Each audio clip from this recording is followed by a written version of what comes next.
Can everybody hear me? Sorry for the tardiness. The Wi-Fi literally just went out.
What's going on, everybody? I'm Amir Vera, the NABJ VP of Digital, today's moderator, and a current participant in the NABJ's Leadership Academy. Hope everybody's doing all right today. Today, we'll be talking to leaders in the industry on their respective paths to running a newsroom and then giving you all details about the NABJ Leadership Academy. We have a great panel for you today featuring Danielle Belton, Editor-in-Chief at the HuffPost out of New York City, Rick Harris, the President and General Manager for NBC 10 and Telemundo 62 in Philadelphia, and Delano Massey, the Managing Editor at Axios, and he's based out of Philadelphia as well. An added bonus, all of our panelists today, including your moderator, are members of the Leadership Academy. Our three panelists are mentors in the Academy, and I myself am a mentee in the Academy. Before we begin, Delano, I know you had some quotes and book recommendations on leadership. Did you want to briefly explain those before we jump into questions? Yeah, I can. That's cool.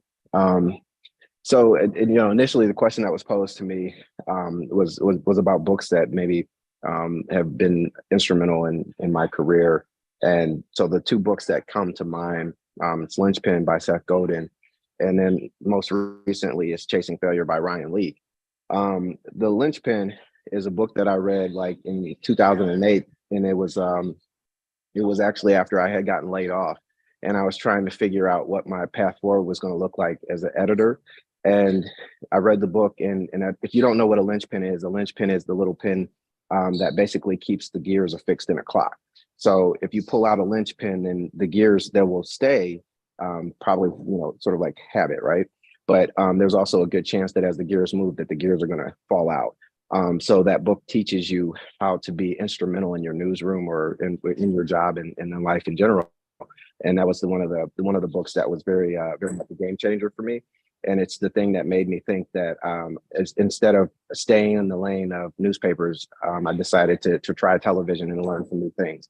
And Chasing Failure is a book that I recently read. Ryan Leake is a motivational speaker, and he does a lot of different speaking for Fortune 500 companies and for the NBA, et cetera. And the book is basically about how people don't really want to get into situations where they fail, but ultimately it is failure that helps you get to the path towards success. So it's just a really good book. And then the quote is just a good reminder. And I've actually had that quote since college, but never be afraid to try something new. Remember, amateurs built the Ark, professionals built the Titanic. If ever you're afraid to take a leap or to try something that you don't think that you can do, you should just remind yourself of this, that as great as the Titanic was thought to be, it actually didn't pan out the way that people thought. And the Ark, as funny as people thought it was, that a man was building and there was no rain, there you go. You have an Ark, and it wound up being a good thing. So those are the two things that if you like the books and the quotes, I'm definitely somebody that likes to move by motivation. And that's those are two things that really stick with me. Thank you, Delano. And just full transparency for our panelists and our guests today, I'm in the office and the Wi-Fi went out, so I'll be on my phone. So if you see my hands going back and forth, that's because I'm switching between, things that I wrote down in the presentation.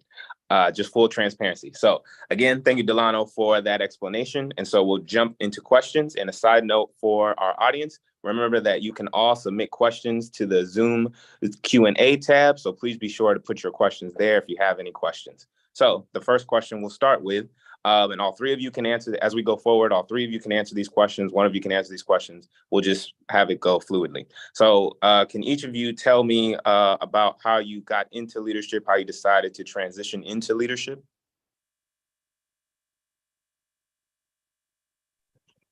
Sure, I can go first. So I started out in newspapers as a staff writer and later a columnist and then as a blogger. And I think what attracted me to leadership was the fact that for me, it wasn't enough to just be able to shape or form a story. I wanted to be able to bring the issues that I cared about the most to the forefront and on a platform that would reach the largest amount of people possible.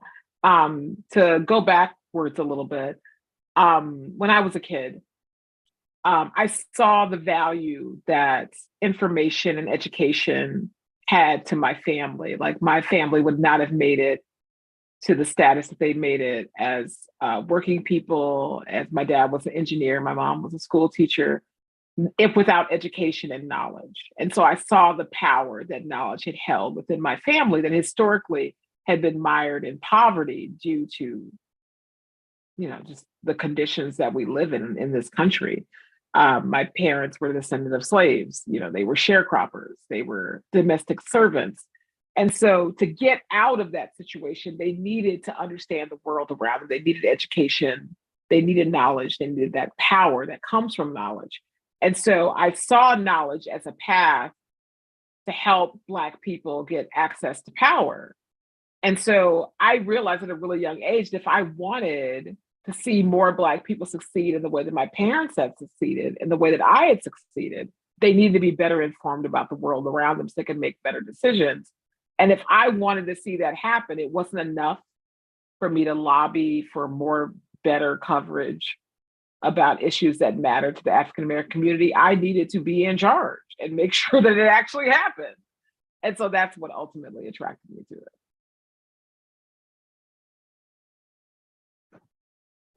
I'll go next. First off, I want to say thanks to everybody for joining the call. A 7 o'clock commitment is a big commitment, so we really appreciate you. And when we talk about getting into leadership, it reminds me of a couple of things. The first, it reminds me of competition. And being somebody who played sports his entire life, I'm accustomed to competing. I'm accustomed to competing at the dinner table, coming from a large family with lots of cousins and, fighting over that last piece of chicken. So, everything to me was a bit of a competition. And when I got into media, into sales and marketing, there were certain metrics where you were measured in terms of competition.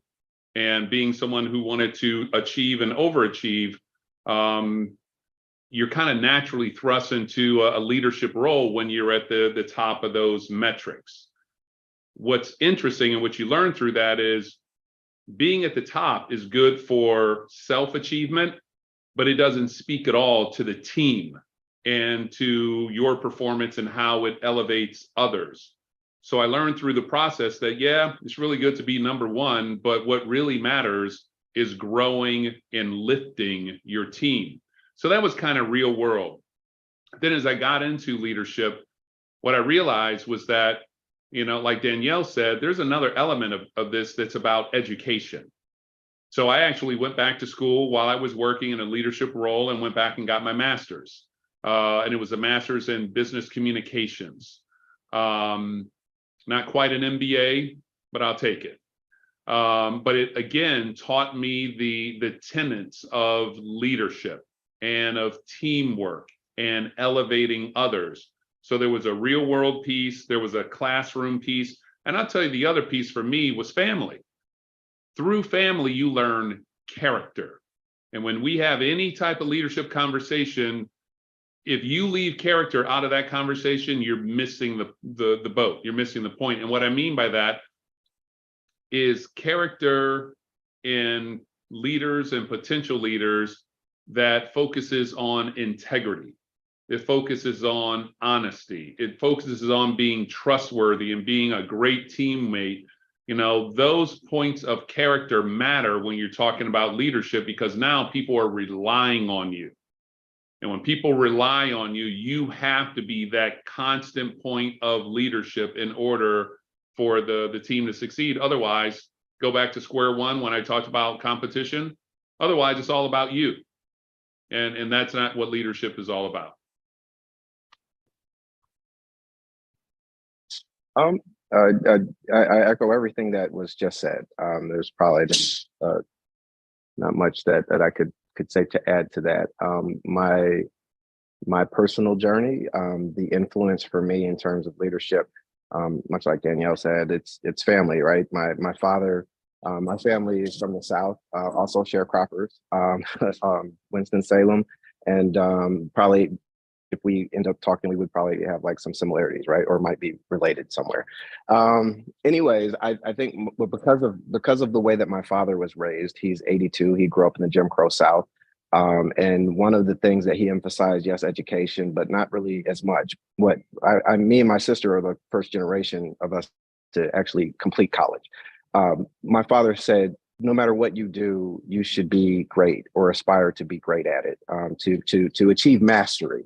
I think they say that it takes 10,000 hours to truly achieve mastery of something. And that was the way that I was raised. My father retired early at the age of 55. And for me, because my sister and I were like the younger set of kids that they had, he retired and he had a lot of time when I was in high school. And and this was great, right? It was great because I got some extra tutelage on how you should be a leader. And because my father was a manager, he emphasized some of these things to me.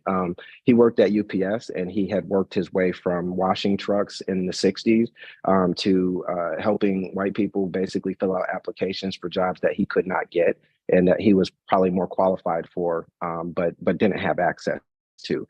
And so because of that, he wanted to make sure that we were all very sharp and precise in the things that we did, but also very focused. And so for me, I always, and he would say, you know, do you want to be a lemming and do you want to just follow everybody, or, you know, think independently and, you know, learn how to go from the back of the truck to the front of the truck to owning your own thing. And so that has really been my mentality. But Amir, honestly, it was college. And when I realized that I married my purpose and my passion together, my purpose being to help to uplift other people, to elevate the word and things like that. But my passion was writing anything, taking like a book report and trying to tell a story. And so really, I tell you that I'm a storyteller more than anything else. And when I got to college, working at my college paper gave me an opportunity to hold the community, if you will, and the leaders to account, right? And that was something that I just loved, and I fell in love with that, and I have stuck with that ever since. And as a reporter, I wanted to learn the foundation of it, and I wanted to be good at it. But ultimately, I kept being in spaces where I was the only Black reporter, and there was nobody that was speaking at that table when it came to making the editorial decisions that made the newsroom go. And so I wanted to be one of those people. And Mizell Stewart is one of my mentors, and Mizell was like, yo, you can totally do this. And I thought that I needed to spend more time in my craft as a reporter, but I appreciated that Mizell had a lot of confidence in me, and he planted the seed. And this is where we are today. But at 26, I started my path as a leader, as an editor of newsrooms, and I've continued on that journey since. Thank you all. And it sounds like each of you had different paths to leadership. One thing that I saw in the Q&A was they had asked well, I'll ask it in two parts. So explain to me, each of you, how, you know, being Black has affected your leadership style or just your path in leadership.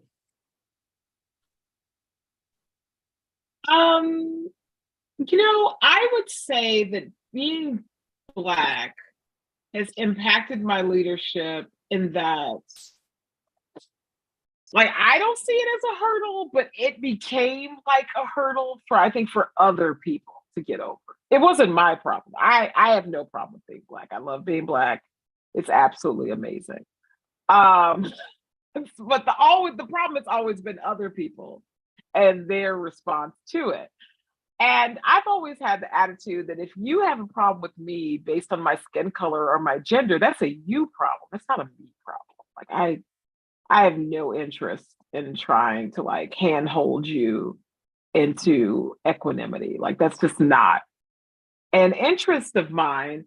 And so I would say the way that it has impacted me, I think, is that it's made me a much more nuanced, empathetic, and understanding leader, because I know what it is to come from a place of adversity in order to succeed.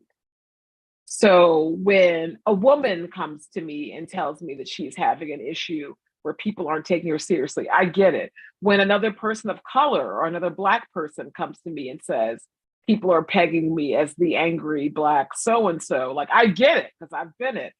And so if anything, it's made me be more patient and understanding and kind and supportive of people who come from different stations in life and might not have the same advantages or opportunities that others may have. That doesn't mean that I necessarily treat people differently, but I treat them with the understanding that we all have a different path and a different journey. And I think that empathy that I have is what makes me actually a good leader. I don't look at it as what can you, as someone who's working under me, can do for me. I look at it as what can I, as your leader, do for you, because you are the person who's writing the stories, who's editing the stories, who's posting the stories on social media. You're the actual person that's making everything happen. My job is to make sure that we stay a steady ship and that we keep going in a positive direction, that we keep building and growing and be more productive and be more prosperous as a union. So I technically work for my staff. Those are the people I work for every day. Those are the people that I think about every day. Those are the people that I make my decisions based on, not on my ego or what I think I should be doing, but what we should be doing as a company, as a unit, as a newsroom. And so I feel like being Black and a woman has been an asset to me because nothing was ever given to me. Like nothing was ever assumed that it was just going to happen. Like I had to make these things happen. So I understand that other people have to make these things happen for themselves, and that I need to be the vehicle that makes sure that for those who are talented and gifted and smart and diligent and have a mission are able to do their jobs to the best of their abilities. So I'll jump on that as well. I love that question. And frankly, I love Danielle's answer. So I'll just build a little bit on it. The reason I love that question is because we have life experiences that veer into that lane of competition that I talked about before. And whether it is in a sports arena, a professional arena, what we do today in business and journalism, really doesn't matter because what I've learned over time is that I'm just as good or better than anybody and everybody I've had to quote unquote compete against. And success begets success. And over time, you begin to believe that there's not winning and losing, there's winning and learning. Even when I stumble and fall down, I'm going to learn from that and I'm going to become even better. So what I've learned through life is that it doesn't matter for me what my skin color is, because the things that matter, your education, your level of intelligence, your stick-to-itiveness, your relentlessness, your passion, all of those things lead you down a path of success. And like I said, success begets success. So, skin color has never been anything that got in my way, because I love the competition and I love I love a good challenge. And I am supremely confident that I will succeed no matter what it is. So that's one point. The other point, and I'll build off of what Delano said a little earlier, when you talk about greatness, one of the things that I preach to our team, our staff, and also to my sons, you have to give yourself permission to be great. You can't wait for somebody to tell you, okay, Amir, today's the day. The committee of greatness got together and we've evaluated you. And we've determined, based on all these different characteristics, that from this day forward, Amir, you are great. And then someone puts a crown on your head and puts a cape over you and gives you a scepter. That doesn't happen. You have to give yourself permission to be great. And once you free yourself of that, and once you step into that greatness, it doesn't matter what other people think. And like Danielle said, if you have a problem with me being Black and being a leader, that speaks more to you and what you're dealing with than me and what I'm dealing with. So yeah, I love it. And I don't see it as an impediment at all. There's some real world things, there is institutional racism. There is a construct that keeps us, in certain places. I'm telling you, I move on undaunted. Rick, we are kindred spirits. I agree with everything. Yep. I refuse to buy into it. I refuse. And I'm going to be looking for that crown and that scepter that you just talked about. Delano, did you want to add anything? Like how, let me understand this, right, Amir? How has being Black affected my career? Is that what it was? Oh, your leadership style. How you my leadership.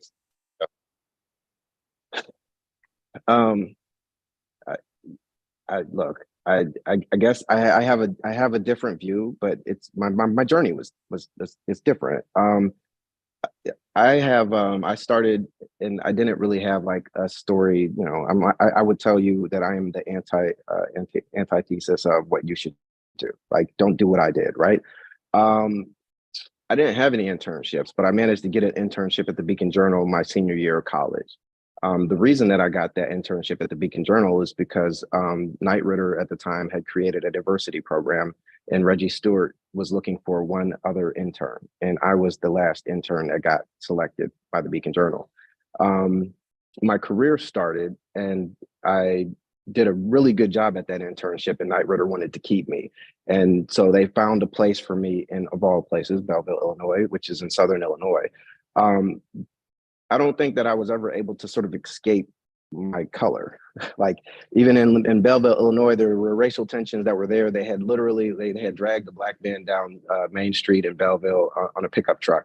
And so the racial tensions that existed there, they were very old, like from the riots in East St. Louis from the Red Summer of 1919, or I'm sorry, like the early part of the century, and it just carried over, Red Summer.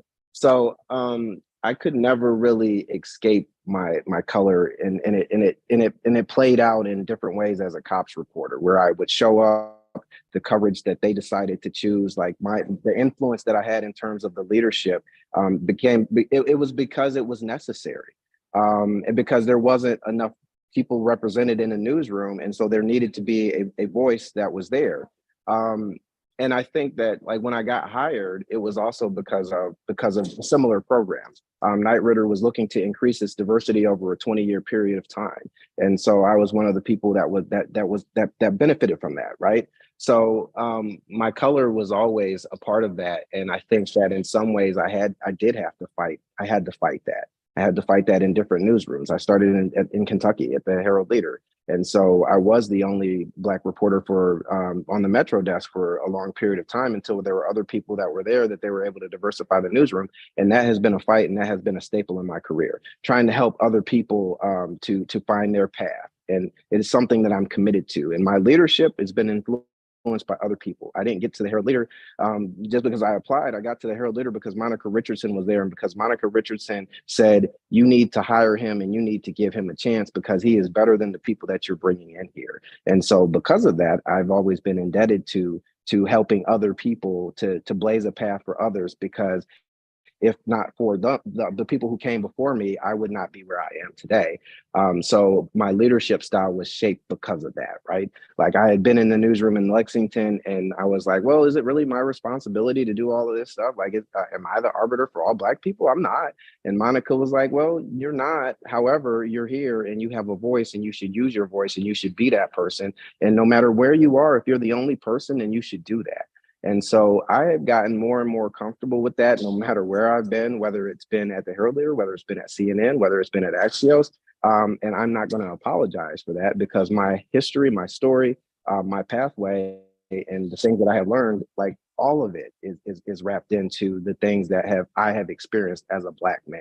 It's like my lived experience, like I'm not apologizing for it at this point in my career. And I come and I bring that energy. Like I am wearing a hoodie on purpose because I don't care because people say that you're supposed to wear whatever. I don't do that. You have to accept me because I'm here. And because the norm is whatever you said the norm was, that's cool. But I'm not going to do that.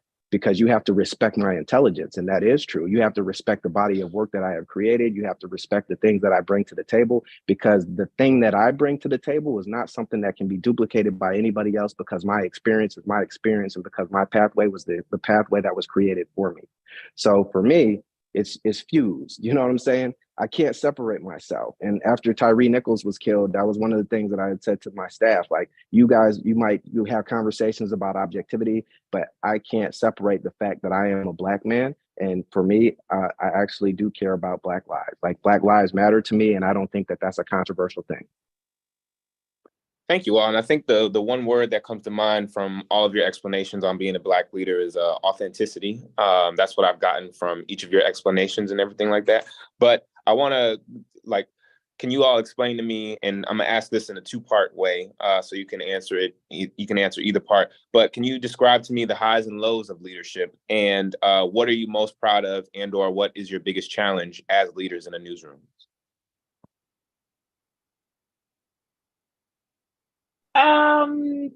That's a very good series of questions. I would say my highs have been when an initiative that I took or an idea that I had actually came to fruition and produced successful results. So like the biggest high that I've had as a leader was probably when I was at the Root, and it's like my first year at the Root, the first 6 months were like a nightmare. I didn't know what I was doing. I was miserable. It was very stressful. The last 6 months, though, after we made some changes and made some decisions about where we wanted, direction we wanted to take the content, things really took off. Like, I think we made the content decision to change to be more in your face and more in the voice of the Black community, and being, as I saw it, us being pro-Black more than anything else. So if it was something that Black people were for, we were going to talk about it. We were embraced fully by the community because of that decision, and our traffic ballooned. Like we went from being lucky if we got like 3 million visitors a month to getting 10 to 12 million visitors a month. And that happened in the span of like 3 or 4 months. And so that was amazing to see the traffic grow by 300%. So that was a big high for me when I was there. And at HuffPost, a big high for me was last year the year before last, when we reached profitability after we'd been purchased by BuzzFeed under my leadership. So that was really exciting. The lows, it's just, you can't have highs without lows. Like it's just part of a reality of leadership. I've had to deal with really tough decisions around hiring, around who should we continue to invest in and which people we need to part with, around which directions that we should take. I've had to make some really tough decisions as a leader that really challenged my own beliefs in myself and whether I was the right person to do the job. So, the lows have been profoundly low in that it really makes you toughen up or challenge who you are within yourself to see if you have it in you to be able to surmount that and overcome it. Probably what I'm most proud of is the fact that I've been able to marry doing solid, serious journalism, not at the expense of diversity. So a lot of organizations will tell you, oh, we'll get to diversity when we have the time. We'll get to it when we have the money. It's an optional thing. It's not like something you do on a regular basis. I don't believe any of that. More than 40% of the United States consists of people of color. It's only growing. It's silly to me. It's not economic to me. Like, if you decide you just want to ignore huge swaths of the American population, if you're just like, Black people don't matter, Latinos don't matter, Asian people don't matter, queer people don't matter, like, you're an idiot. You're a moron. You don't know what you're talking about. Like, I'm sorry. Like, you're just basically leaving eyeballs and money and culture and influence on the table. So what I'm most proud of is the fact that I see diversity as an asset, as something you want to build on and grow with, and not something you just do when you like have a few extra dollars and have the time. Like, if you want to remain a culturally relevant institution, you need to have diversity. Like, it's just, if you don't have it, you're basically exposing yourself to trauma and disaster and lawsuits. And I don't want any of that. I think embracing diversity fully is the best decision any newsroom can make. And that is the biggest challenge that most mainstream newsrooms have, because they've been so wedded, they've been so committed to one way of doing things. And it's hard for them to wrap their heads around, like, oh, Black people and their stories do matter. Like, people actually do care, and it does get traffic and it does get revenue. But that's like a light switch that you got to flip. Now, once it's flipped, it's on forever. But it's like a lot of people, they don't want to flip it because they don't want to accept that our reality has changed. So that's the biggest challenge to me, is getting people to understand the value and the necessity of diversity. Thank you, Danielle. And Richard Delano, did you want to add on to that? You know, the only thing I would add, you know, there are, you know, key performance indicators. It's how you get measured. Are you a success or not?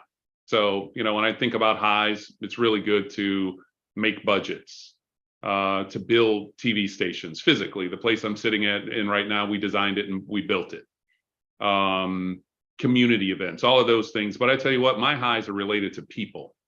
And I think, again, in terms of what I like to refer to as the coaching tree, the people who worked for Danielle and worked for Delano, and then they go on to do other things. You know, how did you take a really good seed and plant it in fertile soil and have them grow? That's what I'm most proud of. And, you know, we've got a number of really good success stories where people who have worked for us have gone on to become general managers and VPs of news and VPs of sales and things like that. So that's what I'm most proud of, is, you know, how we've been able to grow those folks. But the other thing that I'm really proud of, and I think we're going to talk a little bit about, is what we created and what we call BLDL, Black Leaders Developing Leaders. So the whole thought for, you know, folks who are a bit more senior like me is, we didn't grow up with myself or other general managers to reach out to, or to jump on Zoom calls and, you know, get a little guidance and inspiration. It just didn't exist. There were two people in my professional life that really stood out, Black general managers that really made an impact on me. That was Paula Madison, and the other one was Michael Jack. Both big time, you know, in their professions and their communities. I didn't meet them until I became a general manager. I didn't meet them early in my career, where they may have been able to, you know, help me along the way. So, you know, my thought is, we've put together a collection of Black general managers, and currently I think there are now 26 around the country, and we work together to help identify, help hire, help coach up, train, promote Black talent to become the next generation of leaders. So when you ask me what I'm most proud of and what are my highs, it's about the people, it's about growing those folks, and, you know, creating that next generation of leaders. The low for me, Amir, is, and I've seen it, I think I understand it, I'm not invested in it. those people who are invested in negativity. You know, those people who find a number of different reasons why they can't do certain things. And I'm just not cut from that cloth. I'm a realist. I know that there are real world obstacles to us doing our jobs every single day and finding the next generation of leaders, but I don't allow it to deter me. And it just feels like there's some people who are just so invested in the negative that it's hard to get them to break through and understand that you do have, you know, a stake in your own success. So those are my highs and lows. Thank you, Rick. And Delano, did you have anything you wanted to add? Similar to Rick, like, look, the highs for me, it's helping others. Like, the thing that I enjoyed about being an editor, I was conflicted for a while on whether I wanted to be a manager. But the thing that I really enjoyed was just like seeing that spark, like when a reporter gets it and they're like, oh, okay, this is what you want. And like, they get that story and the story makes a huge impact. You know, it was enjoyable as a reporter to do it, but it's been far more gratifying to help others and to influence them to be able to accomplish the thing in themselves that they didn't even know that they could do. So for me now, like, that's purpose, right? I feel like if I can help somebody else to realize that thing that's inside, that's hiding, and I can help pull that out so that they can be great, then that's cool. Like, if I never win a Pulitzer or anything, like, that's fine. Like, as long as, like, I have people who are out here and they're doing this work and this continues, like, this is about legacy and, you know, being able to have something that lasts much longer than me and create pathways for other people to get in here and to do this, and for me to continue to push, right? So the high is, if I can continue to go as far as I can possibly go and show somebody else that this is possible for them, that's huge. The low has been resources. like depending on where I've been, like, you know, yeah, we could talk about covering things, we could talk about diversity, and we could talk about all those things, but you got to put some money behind it. And I've certainly been in some situations in some newsrooms, and I won't say any of the names of those newsrooms, but you could look at my resume if you want. And I would say that sometimes there weren't resources there, and that's not me being salty or me doing anything or saying that. It's just the reality of the situation, like, own it or not. And I think that that's something that's consistent across this industry. Sometimes we cover the things that we prioritize, and sometimes we are not the priority.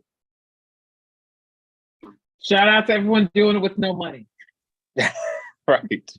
Doing it what they got, making a dollar out of 10 cents, as they say. But thank you all for those insights. Before I get to my last two questions and I open it up for questions, I did want to explain the Leadership Academy, the NABJ Leadership Academy, which we've all mentioned briefly throughout this. But the Leadership Academy is an initiative to train current news and media managers and those interested in transitioning into leadership into ascending into the executive suite. The program essentially wants to see members in more decision-making roles in their respective newsrooms, whether that's as a news director, a managing editor, a general manager, or an editor-in-chief. There will be Leadership Academy programming at the convention this summer in Birmingham, and information available about how to apply for the mentoring program.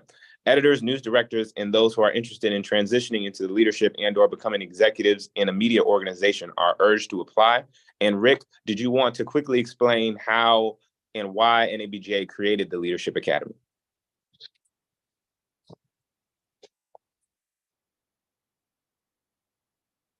Did Rick hear me? He's on mute. You would think after 2.5 years of pandemic, I would know to unmute myself when I begin talking. Oh, good. It strikes everybody. There you go. So, Amir, I think you touched on it very well, you know, in terms of the Leadership Academy. What I can tell you is that, you know, I referenced those 26 general managers, you know, 26 Black general managers, male and female, from markets that are small, medium, and large, from all different affiliations and all different media and broadcast companies. So there are limits to what we share, so to speak, because, you know, they're just some professional guardrails, so to speak, and confidentiality, points of confidentiality that you just can't breach. But one thing that we are united on is identifying people of color, Black people in particular, who have the potential to graduate, so to speak, through the ranks of media professionalism, becoming leaders. So what we did as an organization was partner with NABJ so that we could provide this mentoring over the course of a year.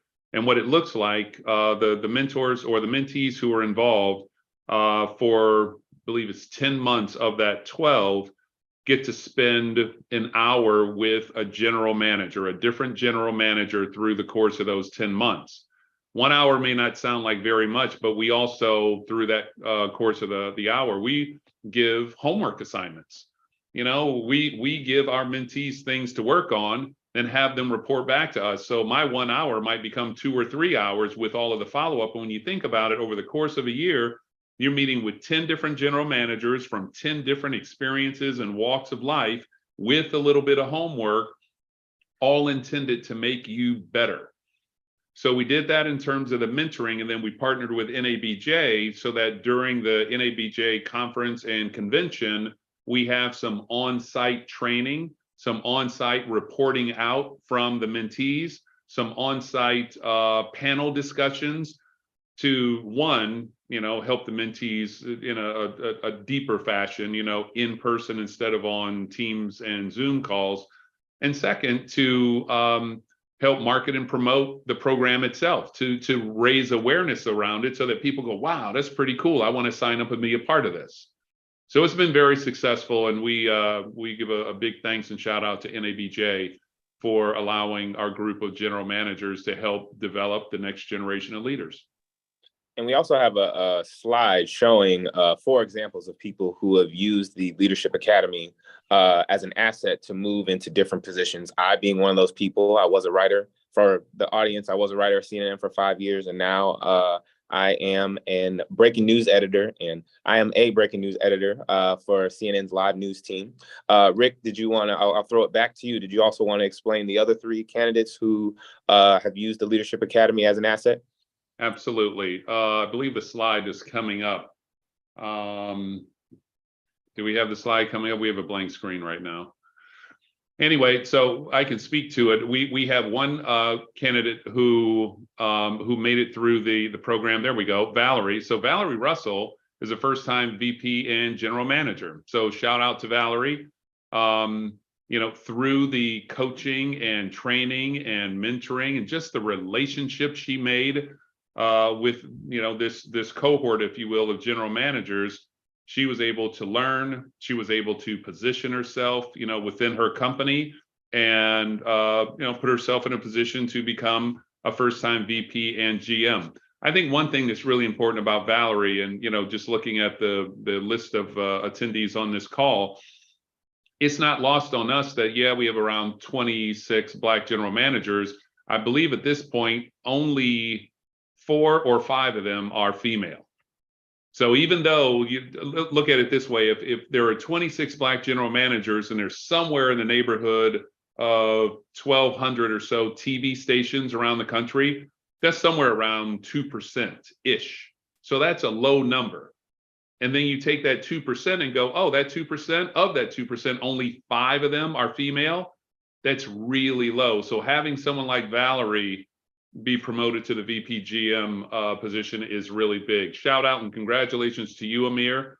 That's a huge accomplishment. The responsibility that you have, and want to see you continue to grow and prosper. Stephen Wright is another graduate of the program. Stephen and I have known each other for years. He was a managing editor at KXAS in Dallas, where he did a fantastic job. But, Stephen he needed an opportunity. And he also needed some exposure, and he needed people to become aware of him. And through this process of going through the mentoring program, he connected with folks at his new company. He was recommended, and now he's assistant news director at WMC in Memphis. And I'm telling you, someday we're going to see him as a VP of news, and hopefully someday as a general manager. And Keith is someone I've known for a while now. He was with our NBC Connecticut station. He went to our NBC station in San Diego, and he's now with Spectrum with a huge responsibility as senior digital weather producer. Keith took a look at where he was in terms of his career path, chose to move to the producer meteorologist role, and has also taken on a significant role with, I believe, NABJ as a chapter president. So this program has been really good for a number of people, and on behalf of the general managers, and frankly, I'd also speak for Drew Barry and Dorothy. It makes us proud, to see some positive results from this program. Thank you, Rick. And so here's how we'll spend the last 15, 20-ish minutes of this webinar. I'm going to look at the Q&A. So once again, to the audience, if you have any questions, please write them in the Q&A tab of Zoom, and then I'll ask my final question probably in the next 10 minutes. So getting to the questions, Mark Tyler, has a question. Does this program, the Leadership Academy, work well for independent entrepreneurial news outlets? Is there a creators track that has an emphasis on sustainability, sales, and marketing? And he had another question. And if not, does NABJ recommend a different vehicle that may be better suited for independent news outlets? So we've had a lot of conversations about, I call it the functional role that many of our mentees have played at their stations.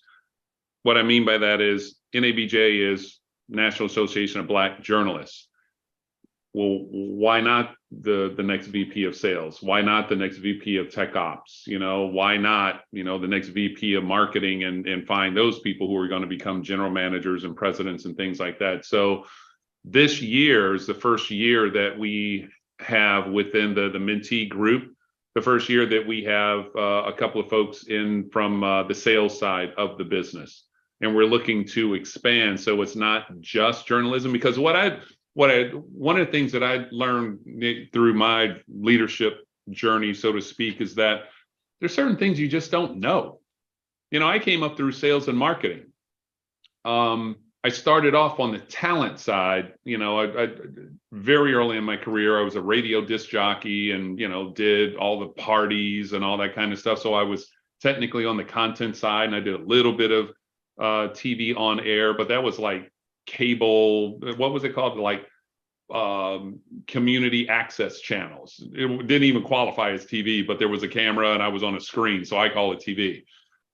But I've always had an affection for the content portion of our business, but we need to look for other functional roles that can grow through mentorship. So yeah, we're looking to expand and grow beyond journalism, because what you find is that if you come up through the track of journalism, your blind spot is what's finance, what's sales, what's marketing, what's tech ops.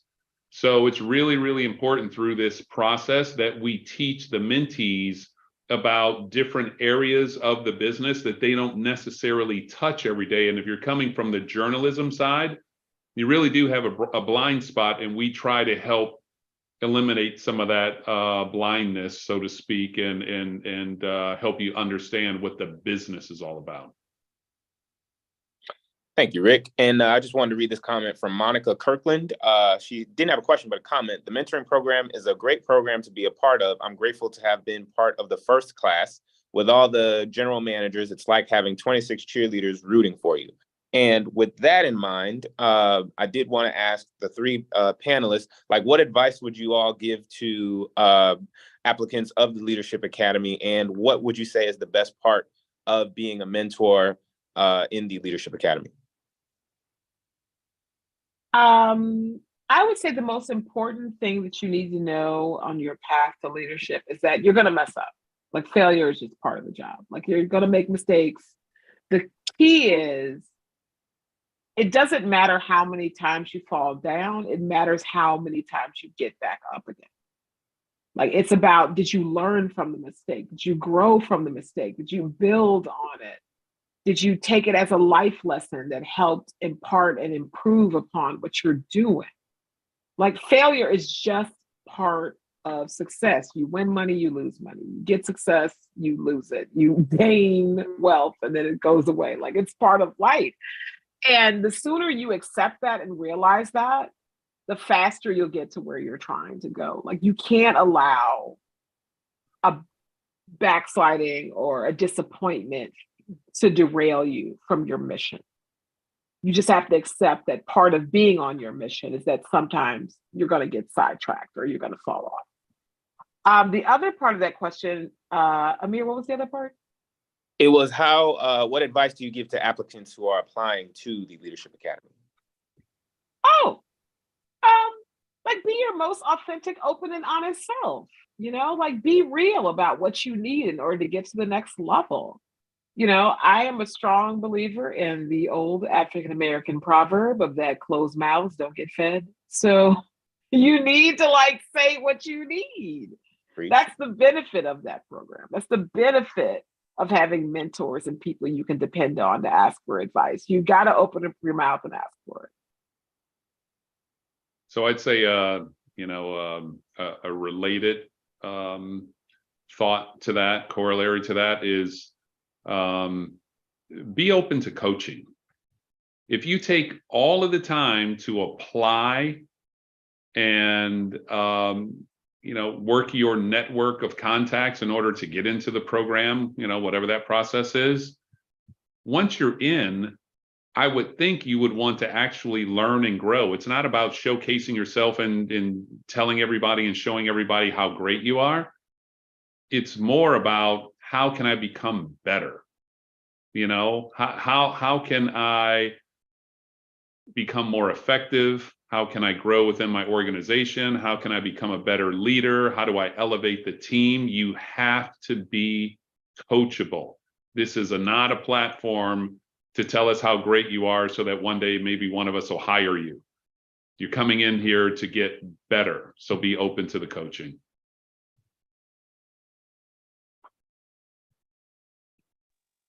Delano, do you have anything to add to that? Yeah, I'll say that I did this, and it was a long time ago, and it had changed, but it was something that was very necessary in my career, because I was trying to figure out how to level up, and I needed to know the tools that were going to be necessary for me to really lead my team in the newsroom.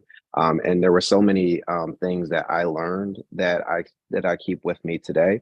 And so, yeah, being your authentic self, and when you're applying, really think through what you're trying to achieve. And I tell people all the time, if you're applying for another job, or if you're thinking about what's the thing that you want to do next.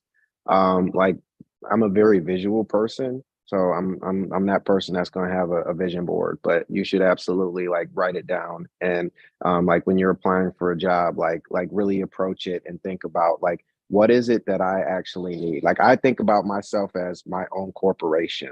It is Delano Massey Enterprises, and what is it that I need to do to improve? And you don't ever stop learning and growing. I'm in an executive program right now with Pointer, because I've never stopped trying to learn more. And Reggie Stewart told me that once you stop learning, it's because you're dead. But you always have something that you can learn from somebody. And so making those connections, the people that I was in the program with, there's still people who I'm connected to today. Amanda Barrett was one of my classmates, and Amanda Barrett, who is now over at AP helping to run things.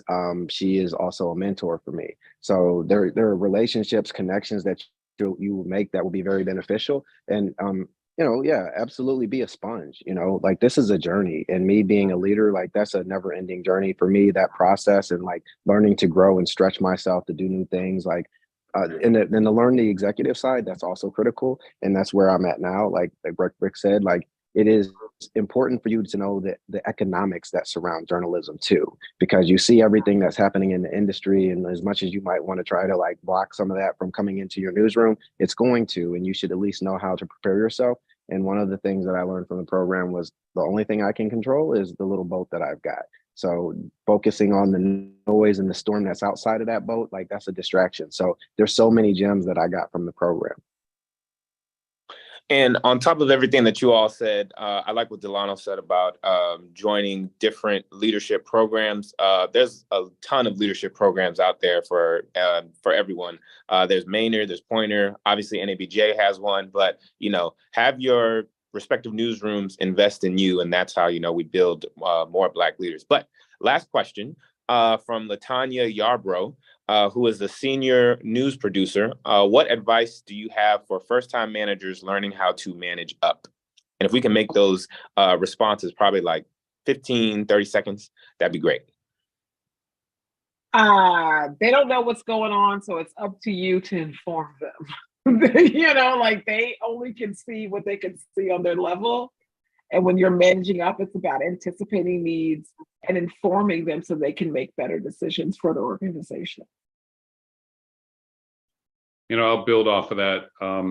In my first general manager's role, the guy who promoted me told me, appreciate this moment because it's the last time you'll ever hear the truth. And what he was saying is that as a leader, a lot of people tell you what they think you want to hear. So in terms of managing up, be truthful, be honest, be authentic with the people that you're managing up to.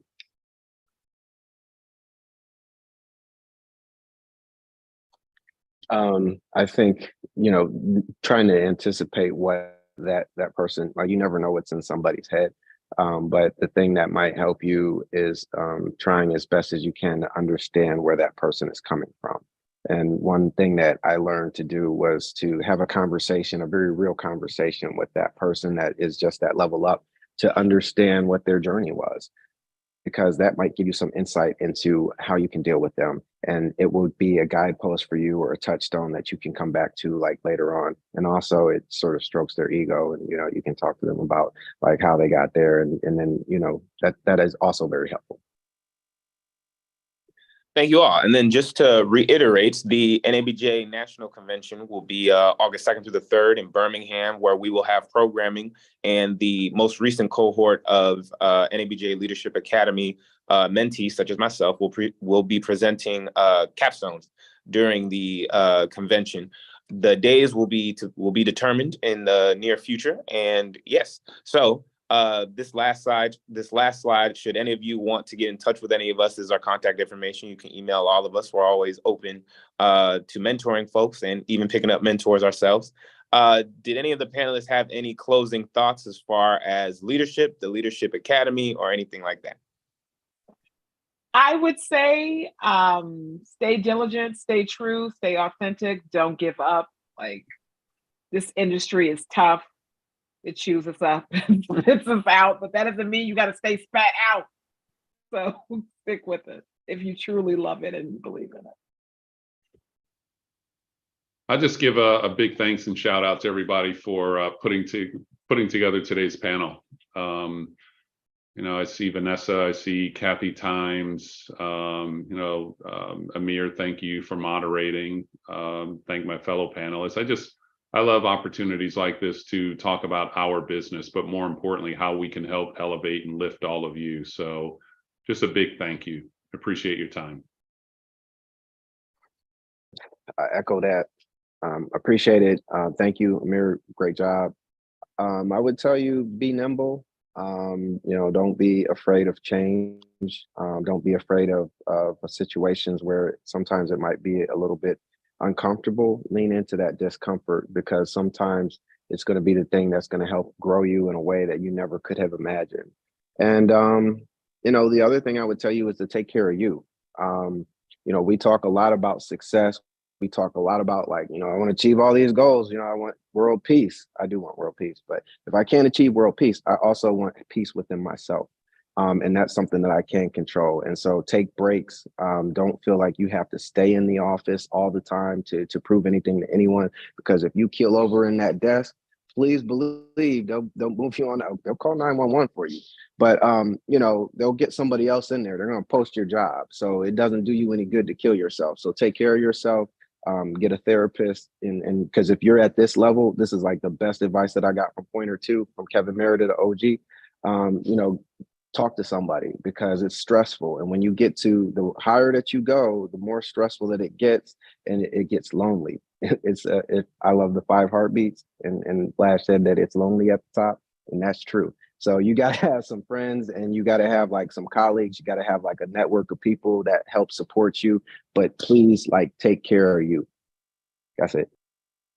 And my final Bree, Right. And I just want to thank everybody for coming out tonight. Thank you to the panelists for, dropping all these gems of knowledge on us. Thank you to the NABJ staff for organizing this. And I just want to remind everybody that recordings of this session will be on both YouTube and on Facebook. All you got to do is type in NABJ on Facebook, National Association of Black Journalists on Facebook, NABJ on YouTube, and it'll all be there. Once again, thank you all for coming out tonight, and I hope you all have a great rest of your week.